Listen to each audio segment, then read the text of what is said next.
to LawHelp Australia, where we keep you safe and informed with tips and updates. My name is Emily Tung, and I'm joined today by some of our regular panellists to discuss how emails may become legally binding contracts.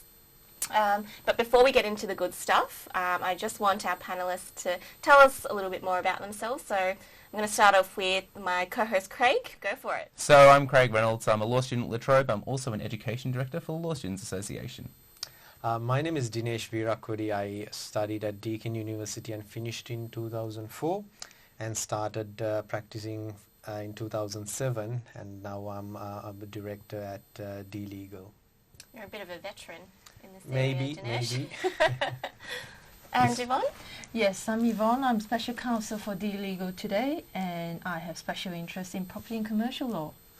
So let's get started then. It's all about modern technology, emails, communications, business transactions and contracts. What's a contract, Dinesh? Well, contract is something that when people get together and decide on certain terms and they wish to be bound, and legally it creates a legally enforceable document. But of course, certain elements, certain things needs to be very clear for a contract to be bound. So Dinesh, what's a contract? Loosely speaking, where parties get together, agree on certain terms, and they intend to be bound legally, but certain elements needs to be specifically agreed upon. What are some of those elements? For example, let's say in a sales situation, the price, the amount of the number of goods, and certain the offer acceptance. So it can be clearly identified. So that becomes a contract. And it must be clearly said that this person has got to be of sound mind. There can't just be any joke. Of course, yes. So it could be, say buying something at the supermarket. That could be a contract. It could be, yes. With an email, what can be said through an email? So can I negotiate terms of a contract in an email, Yvonne? Yes, you can if you specifically set it up that this is what I would like to be bound. These are my terms. And you just put in towards the end of your email and you said, do you agree? So is that then the intention to be bound element? I would say so. Yeah. There's actually a recent case, I think, summarising or which demonstrates some of these elements, and especially in terms of email and negotiation, and when parties intend to be bound by those negotiations. Can you give us a summary of that? That's right. It's a very recent case, and it's been delivered. The judgment was delivered in May 2015 in Queensland. It's Stellard Proprietary Limited and others, and North Queensland Fuel Proprietary Limited. What a long name. Yes. Now, the purchasers here claim that a contract for the sale of freehold and business was constituted by an email exchange between them and the North Queensland Fuel, and in this instance we call them NQF. But NQF denied the claim and argued that there was no intention to be legally bound by that exchange, and in any event there was no sufficient written memorandum or note to satisfy Section 59 of the Property Law Act 1974. But does a contract always need to be in writing? Whether it's email or a formal document? No.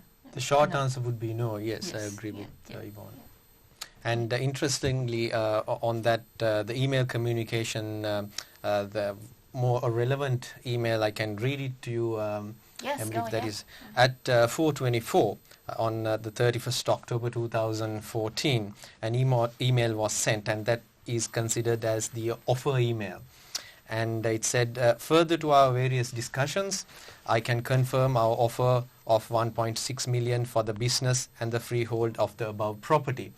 It also said, this offer is of course subject to contract and due diligence as previously discussed. So they're saying there that they're not intending to be bound? These are the exact words, and it may be up to the courts if something happens to exactly construe the meaning of that.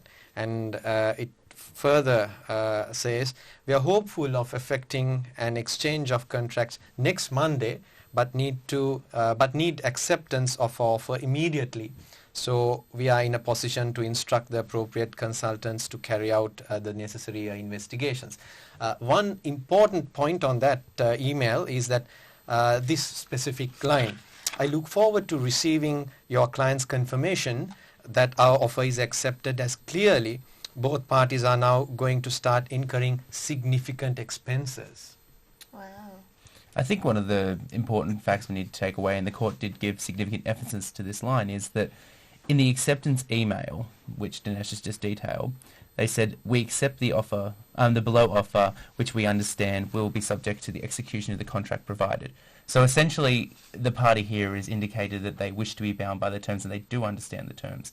Now, Yvonne, if they didn't say they wish to be binding, would this then be a contract, or would that extinguish the potential contract here? No, it would seems that if this is just more of a negotiation, if you say it that way, in that case, then what the parties intend to do is then put it in writing, and then put your signature on, and then that is when then you will be bound by it.